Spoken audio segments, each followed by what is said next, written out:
Hi, this is Mia. It is 7:35 a.m. on Thursday, and I am, feeling beat, tired, exhausted. I had felt really tired yesterday. I didn't do any of my Scrabble or my words with friends, I don't think, um, which is really rare. I have no idea when I went to bed. Oh. Something happened to my eyes, and it was like the lights were intense. Um, So there's all these LED, I'm trying to think of how to describe it. There's all these LED lights. There was a light from that room with the door ajar. My eyes are really sore. Um, so I don't know if it's any of these medications that I'm doing this trial, but it was really frightening at 4 in the morning. I said, I'm done. I'm not going to kill myself over this stuff. But I'm not sure, because it's light now, daylight, I'm not sure what happened. It's as though you go into a cave or club, and the lights and the kind of the night lights, or the lights that say like the bar area would have some lights so that people don't run into it, little lights like that. And it would be like they were bright, but not bright, like beaming out, like just brighter, like alive, almost like the coals in a fire, the red ones, the red hot coals. It was like this, like I could feel that. So I'm not sure if it's from the COVID or from this medication. There are some weird side effects that were pretty extreme, but I didn't see it as a visual, but more as, even there was blindness. So I'm considering not taking this dose. So let's just check everything's. It was 18 degrees here. I say it's cold. I know there's places a lot colder. I want to say two things. Ooh, 16. What the heck, really? Okay. Alright, washing my long johns for work tomorrow. It's supposed to snow, potentially up to 8 inches, right when I'm getting ready to leave work. The site that I'm planning on being at is about an hour. It'll take me more than an hour to get home, so I'm not looking forward to that. Alright, so I'm playing this game. I watched the movie called Aftershock. Now, I found a blog. If you type in, maybe it won't type up for you. Shoot. Let's see, I still have it. I just typed in the search, Prepper movies, and apparently, I said Prepper movie. Apparently, there's a movie called Prepper. This is supposed to be a comedy. Oh, check it out. Let's see if I can give you I feel my eyes are really bothering me. One way or another, I don't think it's worth it to do these trials and be a guinea pig and not have people um, really help you. It's like you're helping them become millionaires, and for what amount of money? For nothing. So I'm a sucker.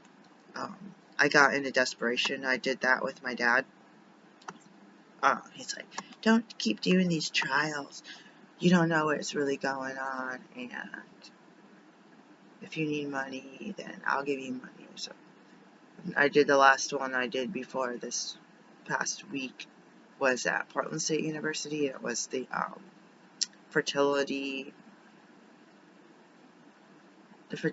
urine screening over the counter. I believe it was over the counter before they put those out. So that would have been in sometimes before 2009. Was I still in school in 2009? Yeah, so it would have been sometime before 2009. I signed up to do that. I think they gave me like a couple bucks, maybe 20, maybe 10. Should have been more than 5. And then they had asked for urine. And it was kind of gross because you just did it in the science building. Some dude was there, and they didn't set up like a clean area or anything. You just had a cup of urine and a stick, like a pregnancy test that you had to stick in there, like read the directions, stick it in there, and then fill out a survey, fill out questionnaires, I guess, how easy it was to, like, all that kind of, like, I don't even think they gave us gloves or anything. It was so disgusting. Like, and I was like, this is like a study area where college students study in their little cubicle desk. And it's not like I actually even remember the guy wiping anything down. He had to pee in a Dixie cup. It wasn't even like it was in a, like a sterile cup with a lid that screwed on it. I mean, mm, mm, mm, mm, mm, mm, mm. Alright, so this is called shtfblog.com/prepper, PREPPER dash movies dash list. I said slash with it before, right? Yeah. Alright, so he has a list. I'm going to go through it, and then I'll talk about this movie, then I'll talk about my role as a human that I have to make for myself. I did hear a good quote about something about the future and something about making your own future. I don't know what it was, sorry. I could sense it. Can't even see this picture. Okay, so I will just say the ones I did see for now. 127 Hours from 2010, where the guy got stuck between some rocks out in the middle of nowhere. Pretty adventurous in the beginning. Oh yeah, this could be a spoiler. And pretty interesting in the end, and just you're on the edge of your seat the whole time. Okay, so I don't think I saw any of these. I might have seen a live a long time ago. I don't know. It says 93. I feel like I would have said something like that in high school or junior high. Probably not junior high, because I don't know. I graduated in 94, so I'm not sure if we did. We probably heard about it though. Some of these I'm not sure if I watched. Okay, the one I just watched was called Aftershock 2012. I was trying to find American Blackout. I don't know what happened. I ended up watching Blackout, which was also called The Blackout on the IMDb. I believe that's what it's called. We did watch this one on TV. I didn't watch the end. American Experience, Surviving the Dust Bowl, 2019 PBS, 55-minute documentary. I hadn't even known about the Dust Bowl. I'm like, oh, I think I heard of Dust Bowl. Is that a football thing? Like, we just recently, in the last year, had that on TV. I was like, oh my gosh, that's horrible. I didn't know anything about that. Did I try to watch Armageddon?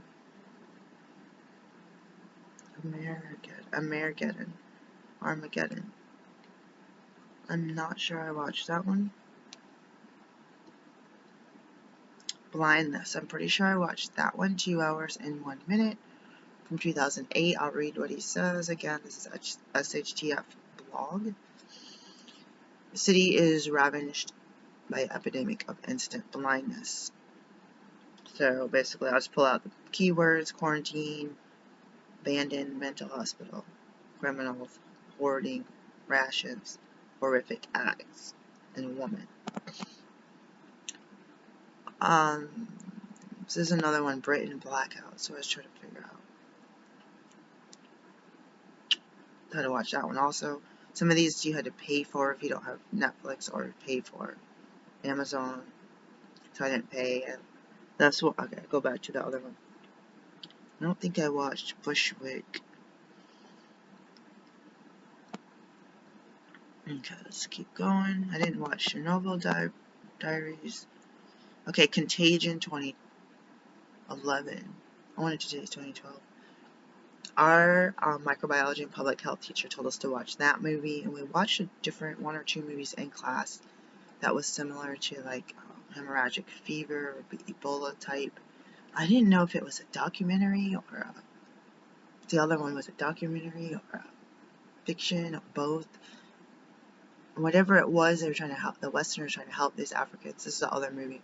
I can't remember the name of it. And then they ran out of funding, so they said, good luck, see ya. You know, they just like took off. I think, did I watch The Day After Tomorrow. I'm not sure about that. Enormous Superstorm. Defiance. I thought I watched that. I don't think I watched it. Alright, this is his list. The Divide was good. Again, on the seat for The Divide 2011, 2 hours and 2 minutes. That one was, you're like, oh shoot, I wouldn't have thought of that. Oh no. When you think about regular civilization and keeping people, get up, go to work, go to school, soccer practice, church, AA, weddings, funerals, like, you have these things. Okay, Doomsday Preppers, he has 2011 to 14. Watched a bunch of those. I think we had season 1 on recently, or I had it on.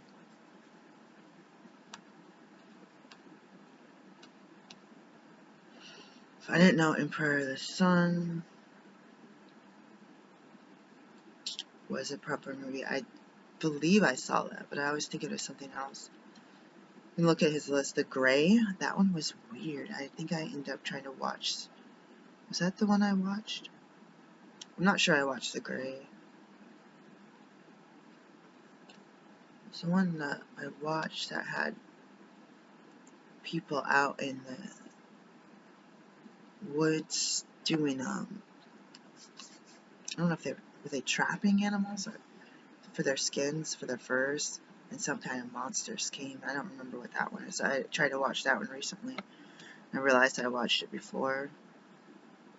I wanted to watch Into the Forest 2015 about 2 sisters in the Pacific Northwest after apocalyptic blackout.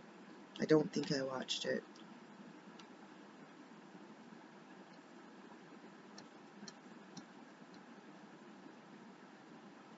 I didn't watch Leave No Trace 2018, Portland, Oregon, Forest Park. Live in Forest Park. That's a really, I heard that was the biggest regular city park in the country. I'm not sure if that's true, but it's quite big. I don't even go into that park. I have no sense of direction. I go in to the park, but through the Audubon side. Look that up. I don't think I'm scared to watch the ones about Portland because that's where me and my family are or supposed to be, or sometimes. MacGyver is on there. That's interesting. I used to watch it. MacGyver something more. I haven't watched a movie called Prepper. Phase 7.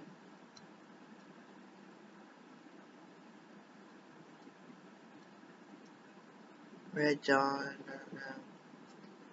There's a lot of cards with R. The Revenant 2015, 2 hours and 36 minutes. He says it's a great movie. I did watch that.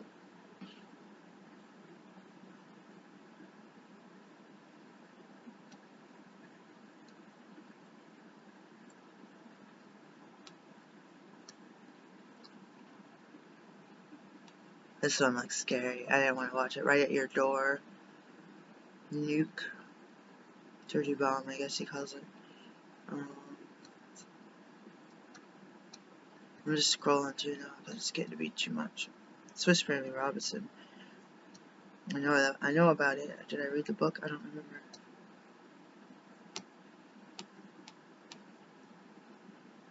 Threads I heard about, I think.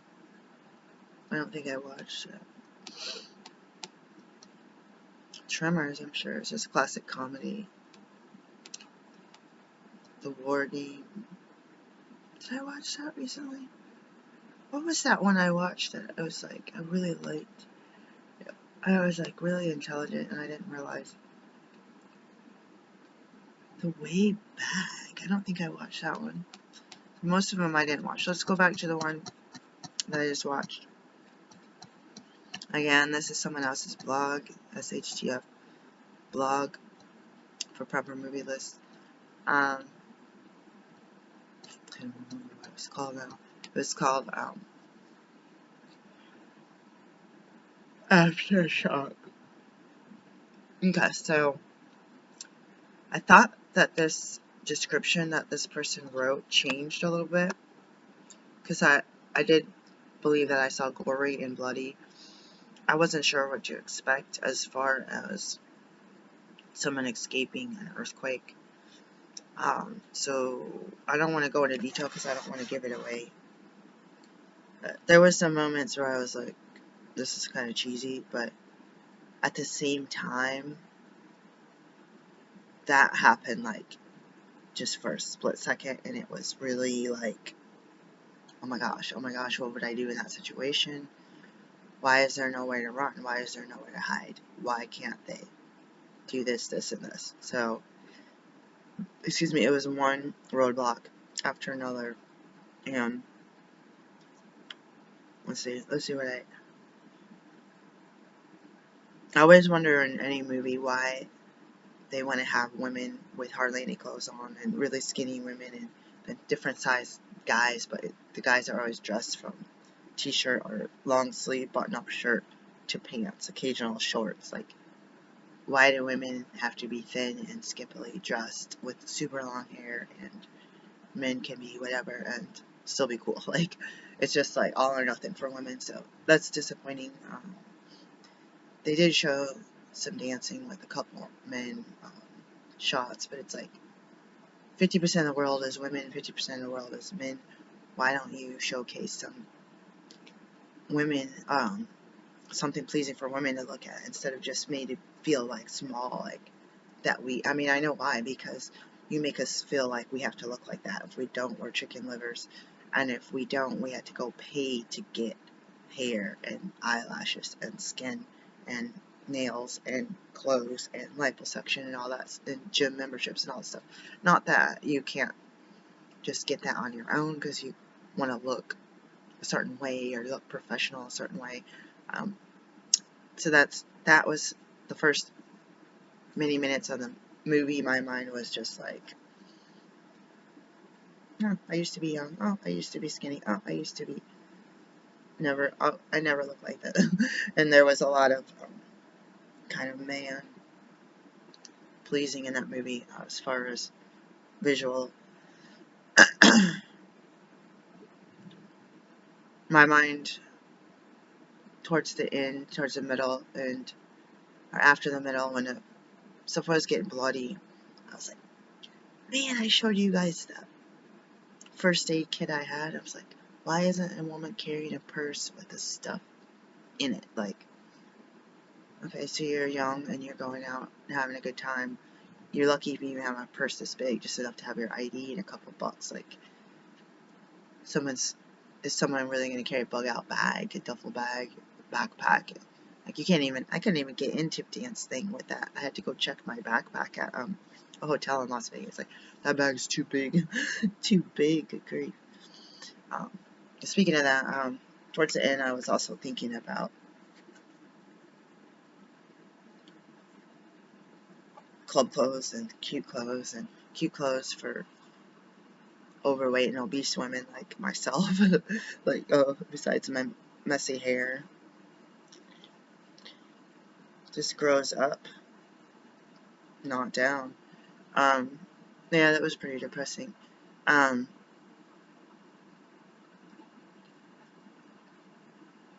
I like the movie. I'm glad I wasn't scared as I would like to be. So, in a general thing, so that I don't kind of spoil everything a little bit vaguely. The difference between civilized and criminal behavior. Everyone can be committing criminal behavior, so like just throwing it out there, but the people that are murderers and rapists and thieves and just one crime after another, I feel like that's one thing in prepper movies that I don't like, is the survival itself, the first aid, the food, the water, the shelter, the storms. This was earthquake, there's tsunami. This is in general. There's nukes. There's different things that people can bug in or bug out and go find a place. And it's hard because I feel like you add the criminals, the looters, and then it's a whole nother issue. So in a regular day, those criminals are still in the world. Sometimes they're locked up, sometimes they get away with it, sometimes they're running as fugitives. So I think that brings to light whether it's a SHTF or so-called peaceful times. You can have an SHTF personally all the time. I got sick, SHTF for me, job loss, lack of employment, all this stuff. You have these criminal aspects of stuff that occur even if you don't necessarily watch the news. If you open up your computer, if something clicks onto Google, if you open up the iPad or your phone and it has this list of news stories, such and such homicide, such and such arson, such and such death, such and such blah blah blah, blah blah blah, blah blah blah, child abuse, blah blah blah, and it's just like all day. If you could take a sticky note and make hash marks, 1, 2, 3. I don't know if it's called hash. 1, 2, 3, 4, 5. 1, 2. Like how many dozens would you get when you're not even watching the news or reading the news? If you open up Facebook to look up a book that a birth worker put on that, it brings it to light. Fires, accidents, injuries, illnesses, and criminal behavior when the SHTF or peaceful times will the first responders get there. The best of times. What if you're in a wealthy white neighborhood? That's a whole nother story on a regular day. The best day in the country, the economy's good, the jobs are good, the crime is down. You live in a black or brown neighborhood, how fast is it going to be if your kid's having an asthma attack or grandma's having a heart attack or someone is broken and stole something, cash at gunpoint? How long is it going to be? Will the police ever come? If you hear about George Floyd's niece, I believe it was his niece, the police didn't come for hours after she got shot. Recently, a little girl just got shot. I didn't even see this on the national news, but I'm pretty sure I saw it on Yahoo. Anyway, so think about the crime you would be in if you practice medicine without a license by suturing someone up or quick clotting them or something beyond just regular simple first aid and CPR. Think how much trouble you'd be in if you had found some old meds you misplaced your antibiotics. Supposed to take up for 10 days, you misplaced them, or they gave you a second refill, and then you had a reaction or something, stopped taking it, whatever. You would be the criminal if you were to say like, oh shoot, somebody next door is dying of something and they don't have health insurance. Like on a regular day, if you were to administer that medication, you would be in trouble. You're supposed to flush that stuff or get rid of it, right? And if it's a SHTF and it's, oh my gosh, this person's dying of sepsis, someone starts an IV or someone has some stuff left over from veterinary school, or their friend owns a shop, pharmacy, like a small town pharmacy, and hey, I need to get some syringes and some medication. Like, oh, you don't have a prescription. Maybe you do. Maybe that person is a naturopath in this certain state that doesn't allow a prescription. Oh, no, we can't give it. We can't sell it. We can't. Oh, there's no fire department, the police department, people are injured, people are out sick, the vehicles are disabled, stuff stolen. Oh, sorry, I'm going to have to let you and your kid die of sepsis because it's like, and then if you were to get the items and heal the people, they get an infection or they go to the doctor. The tragedy ends a week later. Earthquake, everything cleans up. Go to the doctor. Oh, why do you got this infected wound? Oh, but this person did this sutures on me to save my life and they got infected. They didn't use a sterile field. Oh man, we're gonna sue them. Like, you know what I mean? Like, and I'm thinking that, like, I'm thinking that as criminal behavior when somebody's raping and looting and robbing and stealing and killing and torturing others. Like, it sucks that it can be on the same level. It's like, oh, first do no harm, your healthcare provider, but you can't like see no evil, hear no evil, speak no evil. You can't help somebody.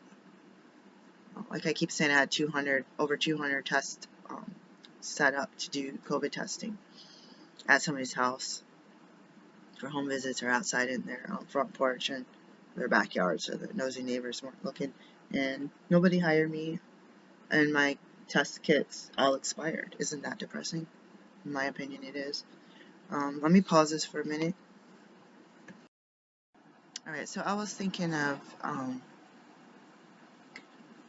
my partner mentioned something. Hey, you talk about this negative stuff is not supposed to be something you're talking about unless you're writing a movie or something. I was like, ding, ding, ding.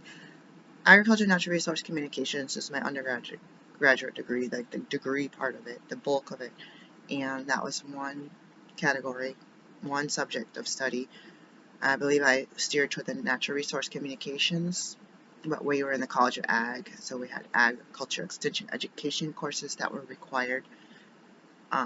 We did communications, telecom and communications, and I did journalism and marketing classes and stuff, just the kind of entry level ones, and talking about needing to have more than 39 TV channels, having to do writing shows. Like the guy's like, yeah, you guys want to get into that. And he told me that in the 90s. And I'm always trying to write stories, and I'm always trying to think about putting myself in a biography and then presenting that as a TV show or a movie. Some of the crazy stuff that I never talk about, I rarely talk about to you guys.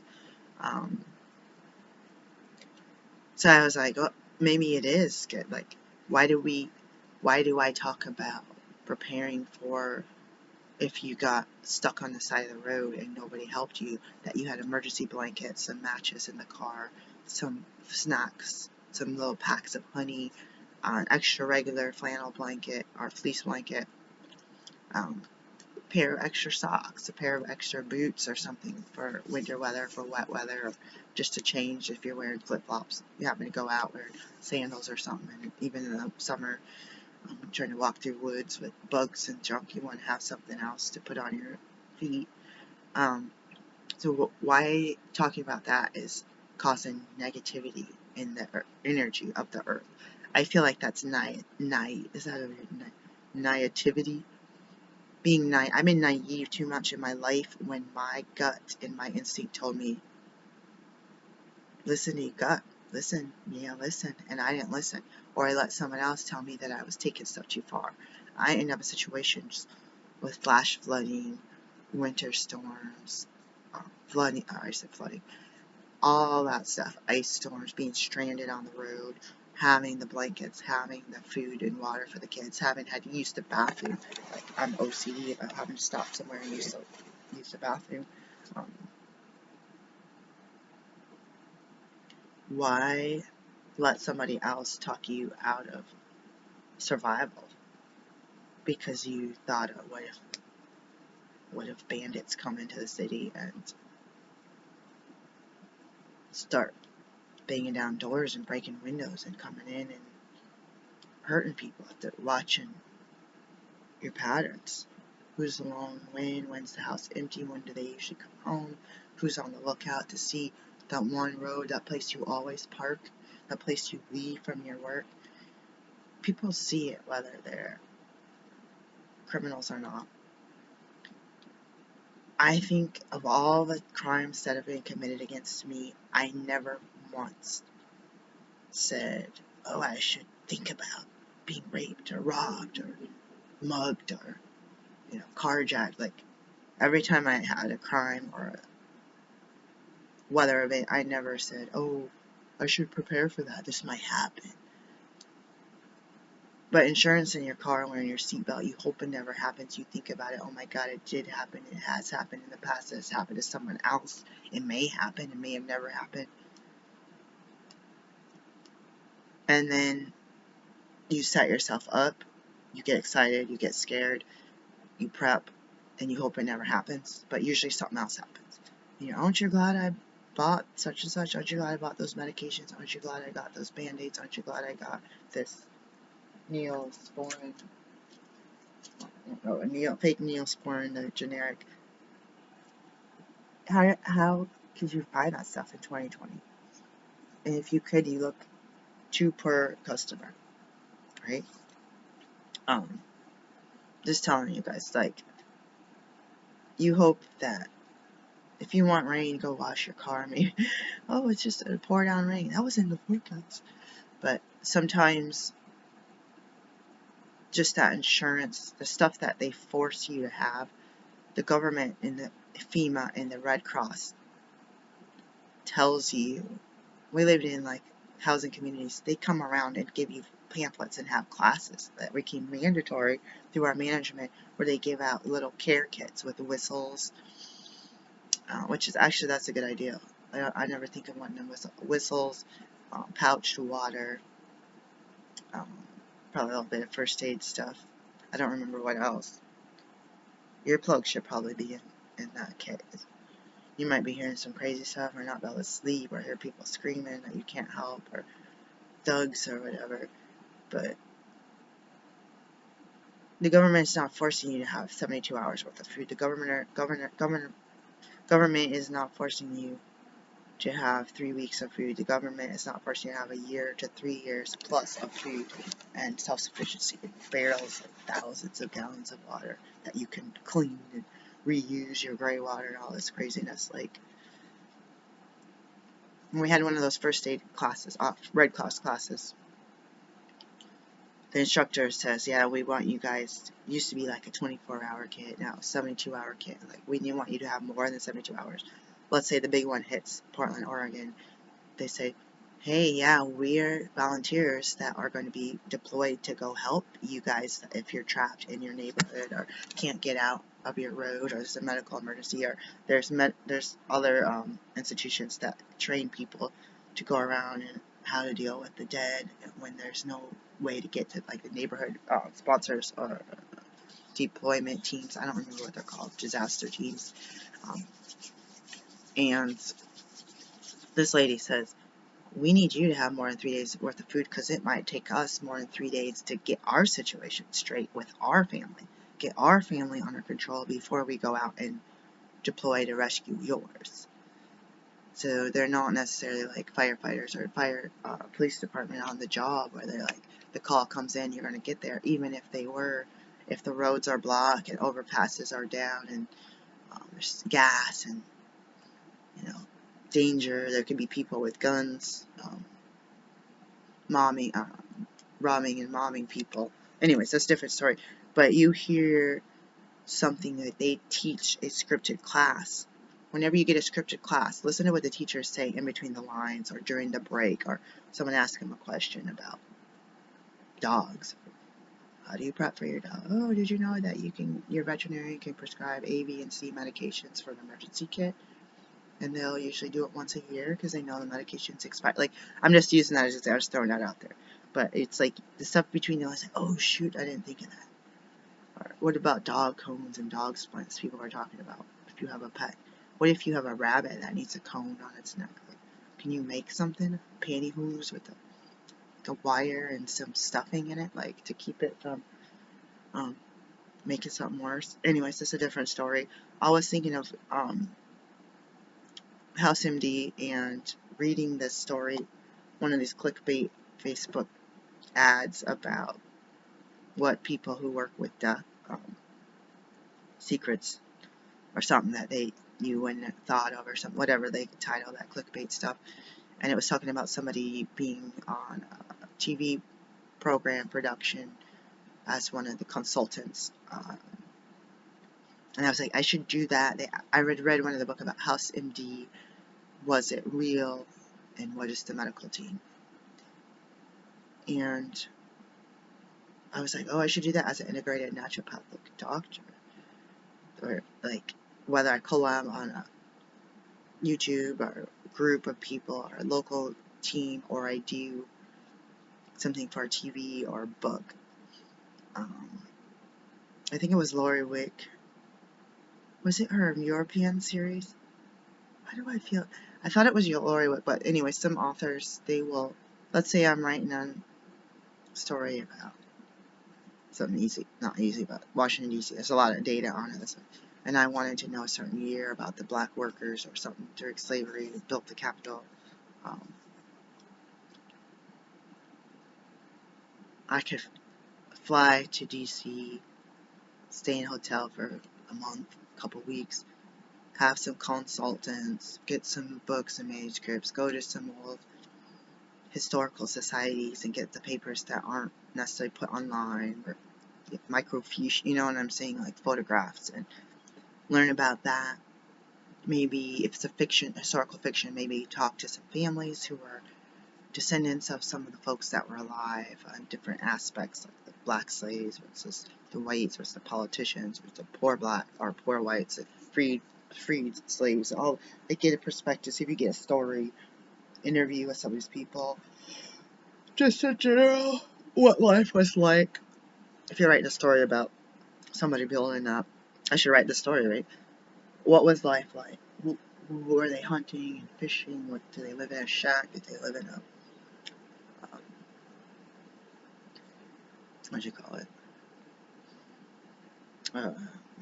What is the slave houses called?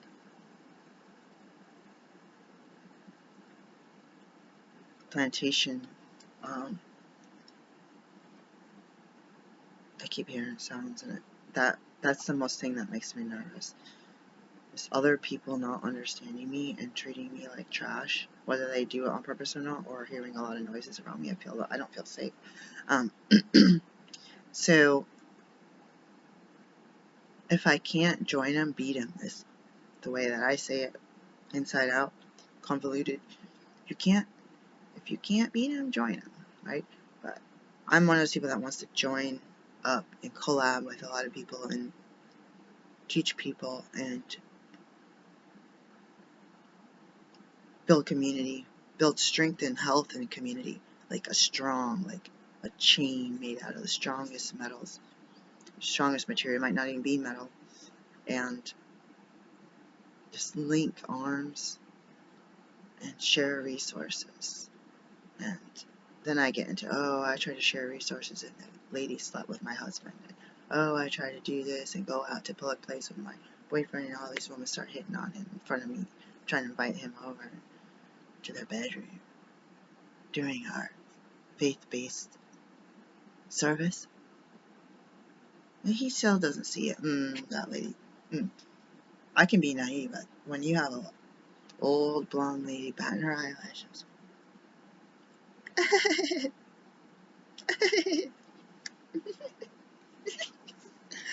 come on, and looking at me like,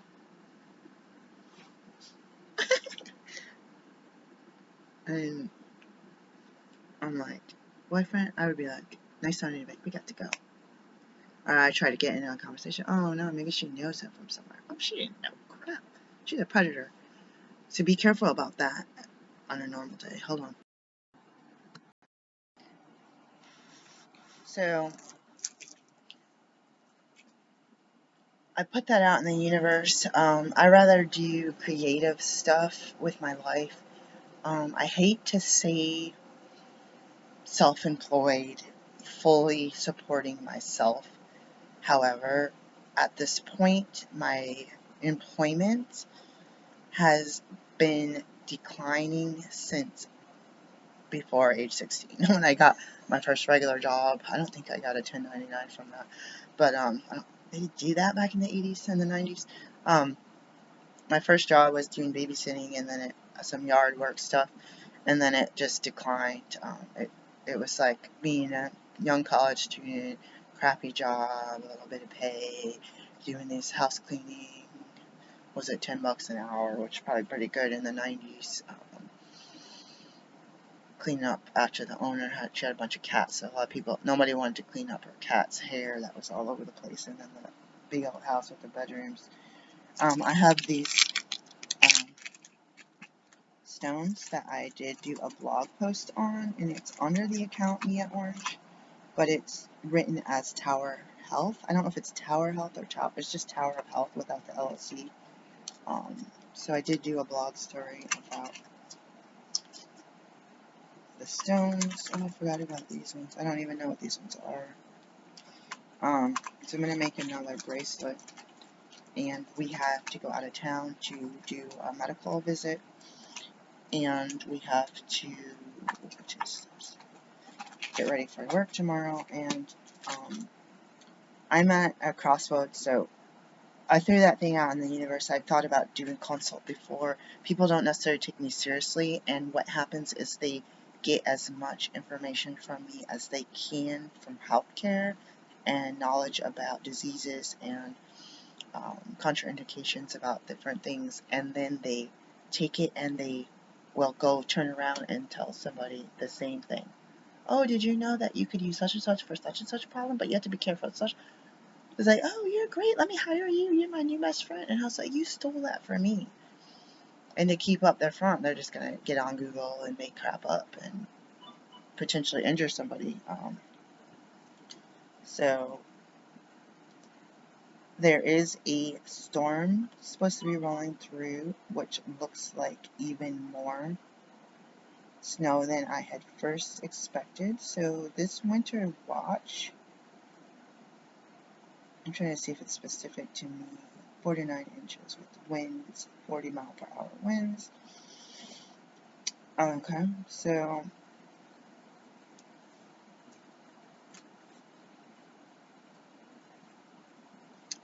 that should be maybe around 6 o'clock. I was trying to do the hourly. That should be around 6 o'clock on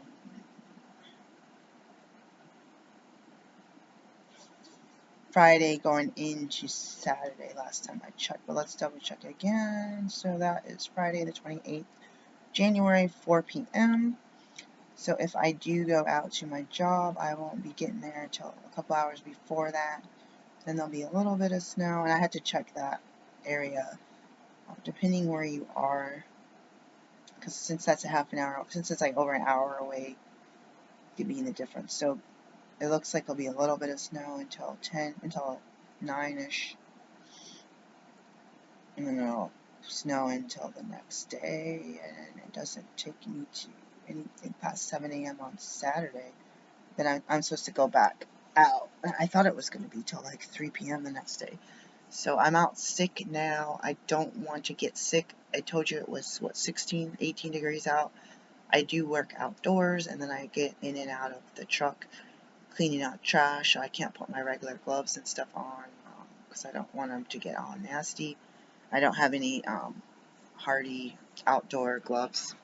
The gloves they got me when I first started a couple years ago, they turned all sticky and got old. Trash. And they're not winter gloves. They don't keep your hands warm. Anyways, I don't have a place to wash my hands. I don't have a place to warm up. You get in and out of the truck, then you let all the heat out, and you go out in the cold, and you come back in the cold truck and try to get warm, and then you drive to the next spot and you get warm, then you get back out in the cold. So you're just like trying not to stress the body out by the temperature change. If you're stopping at like 10 places and you're like trying to take your hat and scarf off, put it back on. Some people like just take their coat and stuff off, and then you're getting out, walking around, getting sweaty, picking up all this trash and taking out trash that someone else was supposed to do, and then you end up getting back in. The truck is cold, and you have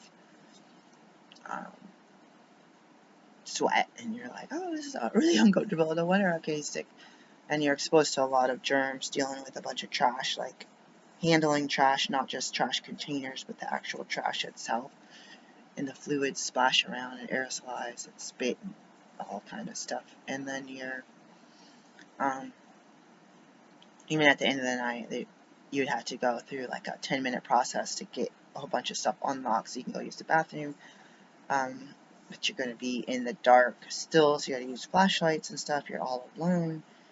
You're like a sitting duck, and your belongings that you have, your purse and stuff that you have. And then I end up just doing a quick run to porta potties again. Still no hand washing. Sometimes it's the whole 9 hours, nowhere to wash my hands until I get home, which I find disgusting. So I buy wipes, but those aren't the same as getting stuff. And even if you have gloves on, you're still taking them off. Even if you're taking them off like a surgeon, you're still got to handle them. You're not just putting straight into a place and then wash your hands like a normal civilized person. So I don't know why it's so stupid. Why people don't care about the employees. It's really sad. I don't mind working outside. I don't mind working alone because I have a history of people taking the credit for what I do or lying about me for job security. So that's all for now. Yesterday's video, I talked about, was it yesterday's? Investments, spiritual stuff, including a little bit of burning this sage. And then I had a part 2, more about investments. And I was thinking of precious metals and um, stocks and bonds. I don't even know what the word commodities means. And I don't know what the options are in EFTs. Is that the right term? IPOs. I know what IPOs are now. But I don't even know what that stands for. Public. I don't know. The price of property everywhere. The worst. 0.003 acres or something like $14,000. Like, maybe not 0.00, but 0.03 of an acre. Like, like camping spot I found. I was like, ooh, I'm gonna contact this person. They're owner finance. I was like, oh, it's not even in the state. I might check into that actually. Anyways, it's really not in the state. Shoot.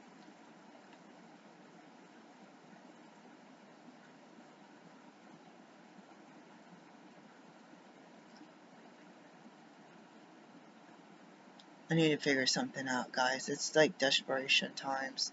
I want to do a clinical pearl. I want to do like a little nugget, a little proper nugget.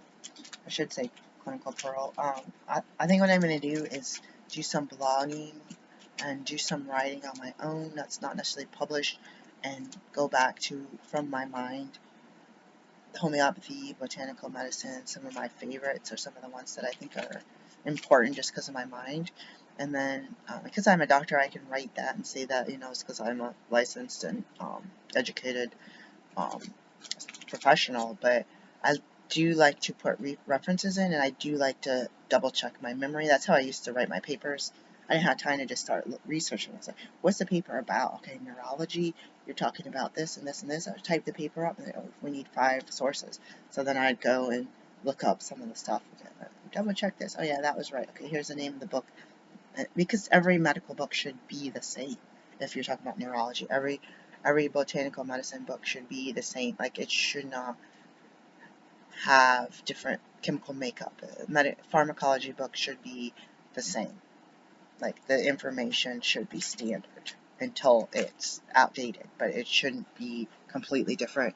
So when you learn in medical school and in college and you're reading books, if you learn about the skeletal system, that should be the same, except for rare instances where somebody has different body makeup. But that's something you also learn, and it's also consistent.